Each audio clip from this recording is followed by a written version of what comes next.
नमस्कार मित्रो, मोदींची सत्ता आल्यापासून काँग्रेस नेहमी गरिबांशी फार बोलतो.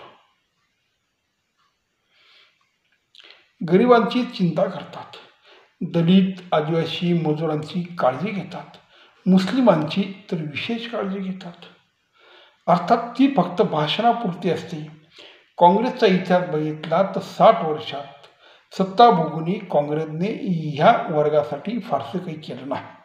इंदिराजींनी तर गरिबी हटावाचा नारा दिला होता, पण पुढे काही झालं नाही.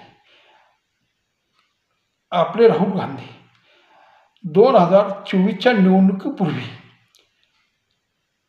आणि 2024च्या निवडणुकीनंतर जो निर्मला सीतारामननी अर्थसंकल्प सादर केला, त्या अर्थसंकल्पावर उत्तर देताना त्यांनी सतत गरिबीचा उल्लेख केला. प्रत्येक ठिकाणी गरीब गरीब गरीब. खरं पाहिलं तर जेव्हा निवडणूक येते त्यावेळेस हे लोक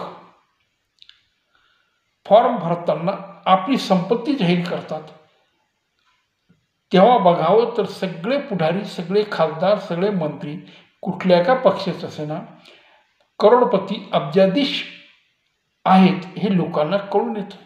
पण तरीही यांना गरिबाचा एवढा पुळका, आणि गरीब सुद्धा लोक कधी यांना विचारत नाही, अरे बाबा तू 700, 500, 1000 कोटीचा मालक, लाख लाख 1-1, 1.5 कोटीच्या गाडीवर फिरतो, तुमचे बंगले 3-3, 4-4, 10-10 एकराच्या याच्यामध्ये बांधलेले आहेत, त्याच्यात गार्डन आहे, स्विमिंग पूल आहे, सिक्युरिटी हे तुम्ही कशाच्या बळावर?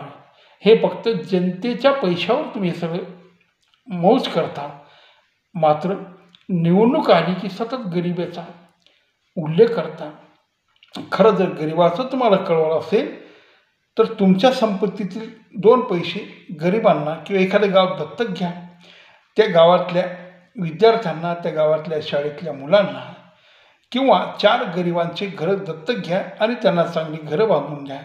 त्यांना नोकरी व्यवसायासाठी 2 पैसे द्या.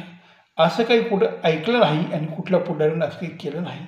जे करेल ते सरकारमध्ये बसून मंत्री होऊन आणि मग ते लोक गरिबाचा विकास करण्याची भाषा करतील. पण 70-75 वर्ष झाली भारताला स्वातंत्र्य मिळून, गरिबी काही कमी होत नाही आणि गरिबी हटवाचा नारा देऊनही गरीब आहे तिथंच आहे. नैसर्गिकरित्या किंवा देशाचा विकास होतो त्या पद्धतीने गरिबी हळूहळू कमी होऊन राहिली. विशेष म्हणजे मोदी सरकारच्या काळामध्ये ज्या काही योजना गरिबांसाठी किंवा सर्वसामान्य नागरिकांसाठी त्यांनी जाहीर केल्या, त्यात पक्के घर असतील, संडास वगैरे असतील, रस्ते, त्याच्यानंतर रेल्वेच्या चांगला सुधारणा, त्यानंतर पाण्याची सोय, इलेक्ट्रिक 24 तास मिळणे आणि लोकांना फुकट रेशन, शेतकऱ्यांना पेन्शन, आणि आता शिंदेने लाडली बहीण योजना, स्त्रियांसाठी एक प्रकारे 1500 रुपये दर महिन्यात पेन्शन, अशा काही योजना आल्यामुळे गरिबी हळूहळू खरोखर कमी होते. पण काँग्रेसला हे काही दिसत नाही. त्यांना मोदी आल्यापासून एवढा गरिबाचा पुळका आला की काही विचारू नका. जसं एखाद्या व्यक्तीला काही करायचं नसतं, मात्र तो तोंडाची सतत टवळी चालू ठेवून वेगवेगळ्या लोकांचा कळवळा दाखवत असतो, त्याच्यातला काँग्रेसचा प्रकार. आणि आताच्या 2024च्या अर्थसंकल्पानंतर माजी अर्थमंत्री पी. चिदंबरम साहेब यांना इथं फारच गरिबाचा कळवळा आला. यांनी सांगितलं की अर्थमंत्र्यांना गरिबी दिसत नाही, गरीब दिसत नाही. भारतातल्या कुठल्याही प्रांतात मजुरी 200-300 रुपये मिळते, नवरा बायको असतील तर 500 रुपये दिवसाला मजुरी मिळते.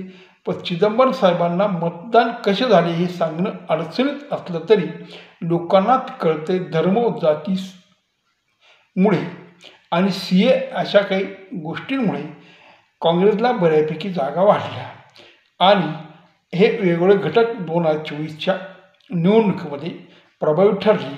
पण चिदंबरम साहेब म्हणतात की बेरोजगारी आणि गरिबीमुळे लोकांनी मतदान BJPच्या विरोधात दिलं. ठीक आहे, हरकत नाही. आपण काही कुठल्या पक्षाची बाजू घेत नाही, ती असेल थोड्याफार प्रमाणात. पण मग तुम्ही एवढे गरिबाची भूमिका करतात. एवढ्या गरिबासाठी जर तुम्ही काम केलं असेल काँग्रेसच्या काळात, तर गरीब तुम्हाला का निवडून देत नाही, हा प्रश्न मात्र विचारल्यावर त्यांच्याजवळ त्याचं उत्तर नसतं. म्हणजे असा हा सगळा प्रकार आहे. खरं तर मित्र, गरिबावर बोलणं, गरिबीला मदत करणं, गरिबांचे कामं करणं ही खरोखर चांगली गोष्ट आहे.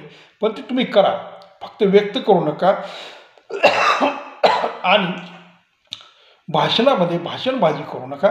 तेव्हा प्रत्यक्ष काम करा, अशी मी काँग्रेसला आणि राहुल गांधींना विनंती करतो.